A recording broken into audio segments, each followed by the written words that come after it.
Hey, what's up guys? Welcome back to the channel. My name is Danny Vicente, and today we're going to go through all the repairs that we've done on the Aston Martin. Well, and all the repairs we still have to do on the Aston Martin. It's a lot worse than we thought.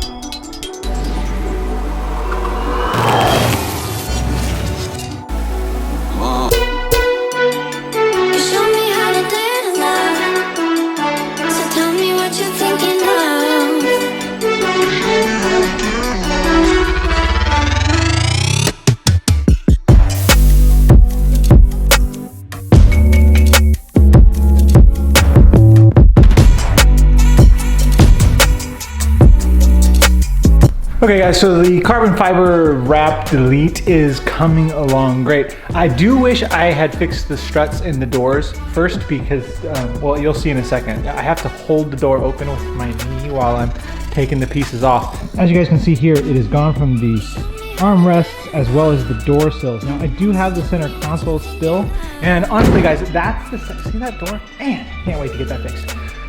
That is the part that's scaring me the most, because in order to take that wrap off, I've got to remove the ski slopes and remove the center console, and well, I'm an idiot. I don't know what I'm doing. So fingers crossed I don't break anything.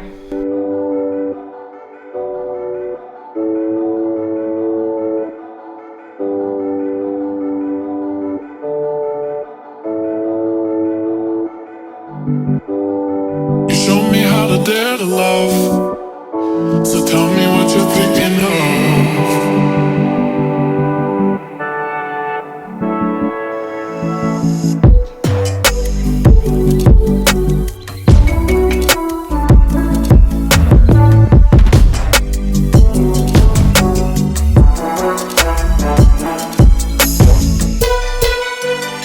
You showed me how to dare to love.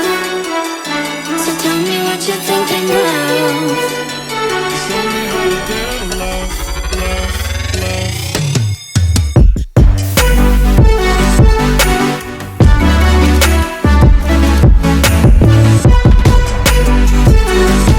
So guys, so far we have fixed the weird bottle cap light, we've fixed the door struts, we fixed the trunk struts, and we've removed all the wrap from the interior. Now we're going to be removing the window tint, and this can be a pain in the butt depending on how long it's been on the car and the method you use to remove it. There's a couple of different methods. You can soak it in acetone. You can do a few different things to kind of dissolve the glue and pull it off, or you can use a heat gun to remove it. None of these are really foolproof. You are more likely than not going to end up with some adhesive residue on the window as you take care of this. So if this is something you need to do after the life of window tint, just be aware it is a slow, methodical process. Take your time and do a good job. So this window tint is probably original for the car. So we're looking at 13 years old, and you get a little bit of vertigo looking through the back window. It's very wavy. So we'll be removing that and redoing the tint, just as we're doing a lot of things to this car. So hopefully here, I'm getting close to the end of this video and I can show you everything we've done and prepare this car to be a better daily driver and get ready for all the mods that are coming to it. Customs update, the exhaust just left customs down in LA, so hopefully the exhaust will be here in a couple of days. It was supposed to arrive on the 24th. It got stuck in customs for almost 2 weeks. So hopefully it's here soon and we can install that and hear the sound of this amazing V12.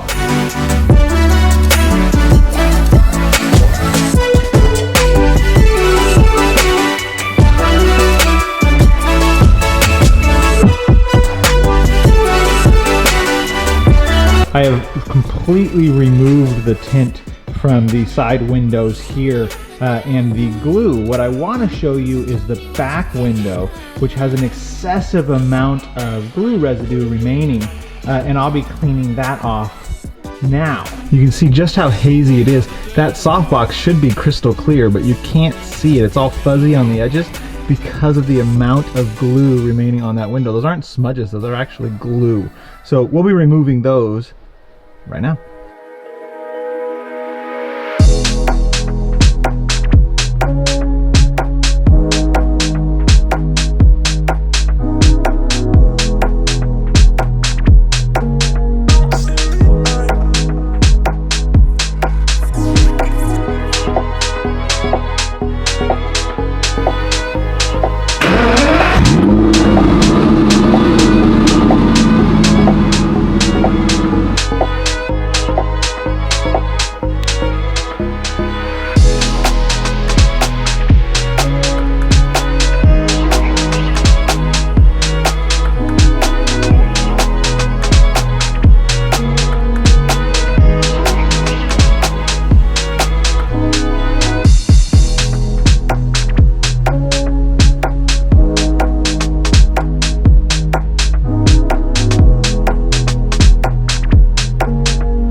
Okay guys, so all the repairs that we talked about are done on the car.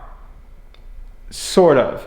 As the title indicated, it's actually a lot worse than I thought originally, and we'll go through a couple of those things and what's next on the car. But as you can see, the bottle cap is now gone. That's actually a light, and if we get close here, it really is. It's a light and no longer a bottle cap. The doors managed to open and stay open all on their own. And I gotta admit, the little 45-degree angle that the doors open is pretty cool. Now, obviously, not as cool as these, but still pretty cool that they go up. It's a visual, eye-catching thing when both doors are open. I'm starting down here because this is where the bulk of the problem starts. So these wheels and tires that I mentioned in the last video that I personally don't think are that tasteful nor good looking, they're actually much worse than that. There is a crack in one of the wheels and one of them is bent, necessitating a wheel replacement. Now, I already ordered some wheels, so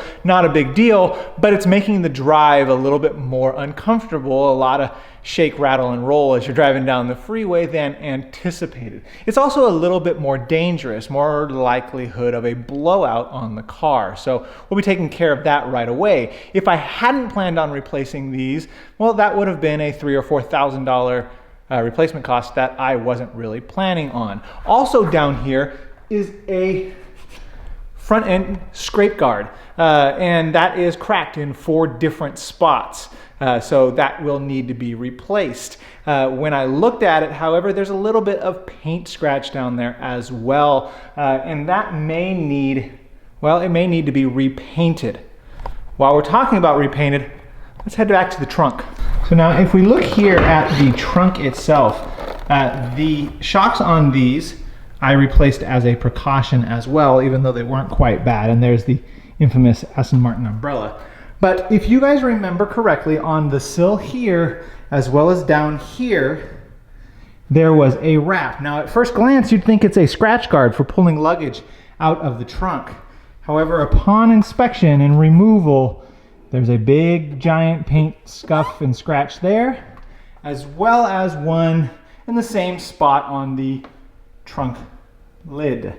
So clearly something was sandwiched in between those two, resulting in some paint damage. Now, obviously this will have to get fixed. Now, interior wise on this car, it actually turned out to be better than I thought. We anticipated the cracks here, we anticipated some of the small scratches here, but other than that, the interior has been pretty immaculate, to be completely honest with you. We are going to get these touched up and refinished once we have the front and rear painted. Since so much paint work is happening, I am contemplating repainting the entire car. Now, I do like this blue. It is a rare blue for a DB9, so we won't be changing colors, but won't this look amazing when it has a fresh paint job on it? I can't wait to show you guys all the final pieces of this when it is done. The exhaust, as I mentioned in a few moments ago, it is still stuck in customs. Hopefully that arrives in the next day or two. The wheels are set to come at the end of the month, and maybe a few surprises at the end of the month as well. Anyway guys, I hope you liked the video of repairing and finding out the remaining things wrong with this car. If you did, please give it a thumbs up. If you're not already subscribed, subscribe down below and click the little bell icon so you're notified the next time I upload a video. That exhaust, while it sounds amazing, hopefully it's in the next video. I'll see ya.